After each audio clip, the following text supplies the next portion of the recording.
ہم اس لیے مسکرا رہے ہیں کہ پورے پاکستان میں اس وقت صرف لگتا ہے ہمارا اعتماد ہے جسٹس عامر فاروق پہ، تو وہ ہماری قدر کریں اور انصاف دے دیں، میں یہی کہہ سکتی ہوں۔ آج جو سماعت جیسے آپ سلمان صفدر صاحب کو سن رہے تھے، وہ بتا رہے تھے ڈونلڈ لو نے کنگریشنل کمیٹی کے آگے جھوٹ بولا، ڈونلڈ لو نے کنگریشنل کمیٹی کے آگے جھوٹ بولا، یا وہ جھوٹ بول رہے ہیں یا ہمارے جو بہت ایک اہم اور بڑے ایماندار ڈپلومیٹ ہیں اور بڑے اہم تھے ہمارے ڈپلومیٹک سروس میں، اور وہ یا اسد مجید جھوٹ بول رہے ہیں۔ یہ فیصلہ ان کو کرنے کی ضرورت نہیں۔ اگر آپ یہاں کیس کو سنتے تو آپ کو پتہ چلتا کہ جو ان کی سٹیٹمنٹس آ رہی ہیں، یہ کوئی اس میں میں کوئی ڈاؤٹ نہیں رہے گا کہ یہ جو سائفر کیس ہے یہ ادھر ہی 1-2 دن میں ختم ہو جائے گا، جس پہ 10 سال کی اور آپ کو غداری کے چارجز لگائے ہوئے وہ تو میرے خیال میں دفن ہو جائیں گے، جیسے آپ کو سلمان صفدر نے بتایا۔ لیکن جو بہت اہم چیز ہے ڈونلڈ لو، جس کو بچانے کے لیے یہ کیس کیا گیا ہے، اور دوسرا جو ادھر پاکستان میں ہے جنرل باجوہ، جن کو یہ میسج بھیجا گیا تھا، اور جتنے سائفر کی کاپیاں 9 کاپیاں انہوں نے سلمان صفدر نے ایک گواہ نے بتایا کہ 9 کاپیاں گئی تھی سائفر کی، پوچھیں کہ کتنی واپس آئی ہیں۔ صرف عمران خان اور شاہ محمود کو آپ نے قید دے دی 10 سال کی، جو باقی کاپی ہے جنرل باجوہ کی کاپی واپس آئی ہے۔ یہ تو انہوں نے جرا اگر کرنے دیتے ٹرائل کورٹ میں تو سلمان صفدر یہ بھی پوچھ لیتے کہ جنرل باجوہ کی کاپی کدھر ہے، جن کو یہ میسج بھیجا گیا تھا۔ تو یہ سائفر کے اوپر انشاءاللہ اگر ایمانداری سے اور حوصلے سے، اور جو کچھ باقی ججز 6 ججز نے کہا ہے جسٹس عامر فاروق کے بارے میں، اس کا تو فیصلہ کرتے ہیں سائفر کا،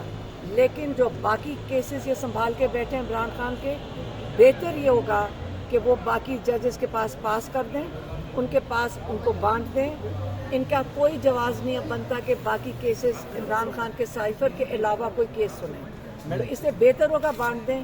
اور جلد بانٹ دیں تاکہ ساتھ ساتھ باقی بھی کیس سنے جائیں۔ میڈم یہ بتائیے گا کہ کیا آپ سمجھتی ہیں کہ جو عمران خان کے خلاف فیصلے کی گئی ہیں وہ کسی دباؤ کا نتیجہ تھے؟ کس نے کون سے فیصلے؟ جو ججز نے دباؤ کا ذکر کیا ہے، 6 ججز نے جو کون سا فیصلہ نہیں کیا؟ اب ہمیں کیا پتا دباؤ کے نیچے ہے، ہمیں کیا پتا کس وجہ سے۔ لیکن یہ ججز کی ذمہ داری ہے، انصاف تو ہم ججز سے مانگتے ہیں، جو ہمارے قاضی ہوتے ہیں ان کی ذمہ داری ہے کہ آپ انصاف دیں۔ اگر آپ یہ کہیں کہ جی ہم مجھے دباؤ تھا، یہ کس قسم کی بات ہے؟ مجھے آپ کے ایک عہد کر کے آتے ہیں کہ آپ اپنے پاکستانیوں کو انصاف دیں گے، اور پھر آپ یہ بہانہ کہیں، مجھے کہتے ہوئے بھی شرم آئے۔ اس سے بہتر ہے کہ آپ اٹھیں اس کرسی سے، یا ریزائن کر کے چلے جائیں، یا جو ہمارے 6 بہادر ججز نے کیا ہے کہ مل کے اس چیز کی گواہی دے دی ہے انہوں نے، اور بے نقاب بھی کر دی ہے کہ جو یہ عامر فاروق صاحب کر رہے تھے، جج صاحب، مجھے تو ان کی ہمت کو میں داد دیتی ہوں کہ جب پورا کورٹ ہی ان کے پاس ساتھ نہیں ہے، ان کے ججز ان کے ساتھ نہیں ہیں، وہ اکیلے کھڑے ہیں، وہ پھر بھی آ کے ماشاءاللہ کورٹ میں بیٹھ کر سائفر سن رہے ہیں۔ اچھا علیمہ صاحبہ، 6 ججز نے تو اپنا کام کر ہی دیا ہے اور آج سب لوگ خوش بھی ہیں، لیکن اس طرح سے پاکستان تحریک انصاف کوئی لائے عمل طے نہیں کر رہی، اس مضبوطی کے ساتھ جو ہے وہ سٹینڈ نہیں لے رہی، کیا وجہ سمجھتی ہیں؟ میں آپ سے ایک سوال پوچھوں، جب ججز انصاف نہیں دیتے، یہ پاکستانیوں کا مسئلہ ہے صرف یا ایک پارٹی کا مسئلہ ہے؟ اگر جب آپ اپنے ججز کے ساتھ خود نہیں کھڑے ہوں گے، یہ پاکستان کا مسئلہ ہے۔ کل آپ اور میں، ہم سب نے ان ججز کے سامنے جانا ہے۔ جب ایک دفعہ ججز نے ہمت کی ہے، ہر پاکستانیوں کو اپنے ایماندار اور ہمت والے ججز کے ساتھ کھڑے ہونا چاہیے۔ اور جو لائرز ہیں، جو آپ کہہ رہے ہیں لائرز جو جوڈیشری کے لیے کھڑے تھے، جب لائرز کی موومنٹ شروع ہوئی تھی، جب وہ چودھری افتخار کے لیے کھڑے تھے، آج ان ججز کے ساتھ ساری ایسوسیشنز، بار ایسوسیشنز، بلکہ ہزاروں لائرز ہیں پاکستان میں۔